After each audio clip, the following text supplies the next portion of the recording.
Mae'r fideo yma mynd i edrych ar sut i ddefnyddio canlyniadau mwyn darganfod neu gyfrifo tebygolrwydd. Nawr, fi eisiau chi feddwl nôl i'r fideo diwetha.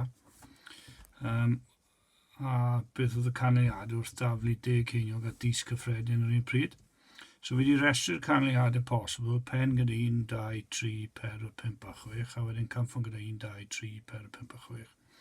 Mae'r cwestiwn gofyn, beth ydy'r tebygolrwydd o gael cynffon a rhif sy'n fwy na 3? So fel arfer bydde P a sy'n sefyll am tebygolrwydd, beth yw tebygolrwydd o gael cynffon a rhif mwy na 3. Meddyliwch amdano fe. Cynffon, so dim un o'r ein yn cynffon, so mae'n gofyn un o'r ein, a rhif sy'n fwy na 3. Nawr, cofiwch nawr, mwy na 3, so ni ddim yn cyfri 3, ni'n cyfri unrhyw beth sy'n cynffon a mwy na 3. So mae yna 1, 2, 3 canlyniad, 1, 2, 3 canlyniad sy'n bodloni'r amod.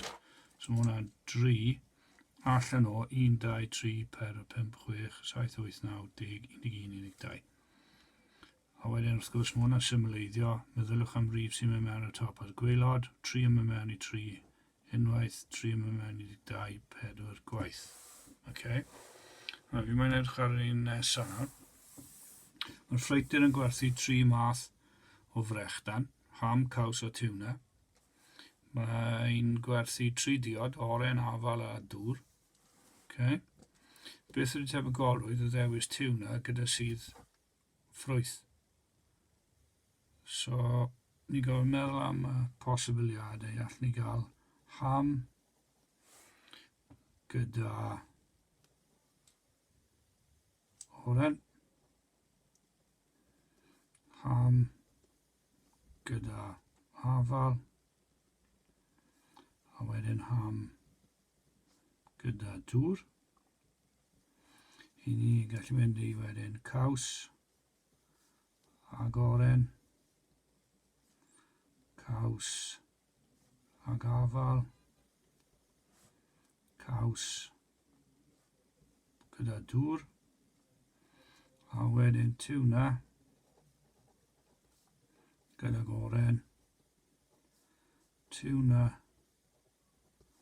gyda afal,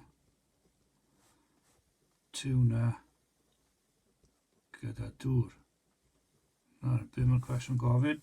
Beth ydy tebygolrwydd ddewis tiwna gyda sydd ffrwyth? So tiwna gyda oren a tiwna gyda afal. So, be ni'n gallu gwneud? Cymryd y 2 ganlyniad sy'n bodloni'r amod ni. Yeah. So fydd yr ateb ar gyfer tebygolrwydd o cael tiwna gyda sydd ffrwythau. Cofiwch P yn sefyll am tebygolrwydd yw 2 allan o 9. Ond dyw hwnna ddim yn symleiddio. Okay. Okay, tros y dudalen. Gen i cwestiwn i chi i edrych arno. Teflu'r dis cyffredin a troellwr a dangosir o fi heb ddangos o troellwr. Okay, mae troellwr yn edrych fel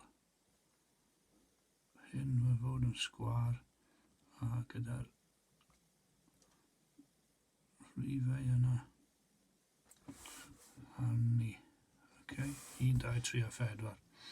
So teflu'r dis cyffredin a troellwr a dangosir yr un pryd. Llinwch dablu ar ddangos holl gyfuniadau posibl. A wedyn fi mae'n chi ddefnyddio y tabl i ddarganfod tebygolrwydd o gael sgôr cyfanswm o 4. Cofiwch cyfanswm mae angen adio dis at y troellwr. Yr un rhif ar y dis a'r troellwr, a wedyn beth yw'r tebygolrwydd o gael cyfanswm sgôr o lai na 6. Okay. Dyna ni, rhywbeth i chi feddwl am, mwynhewch.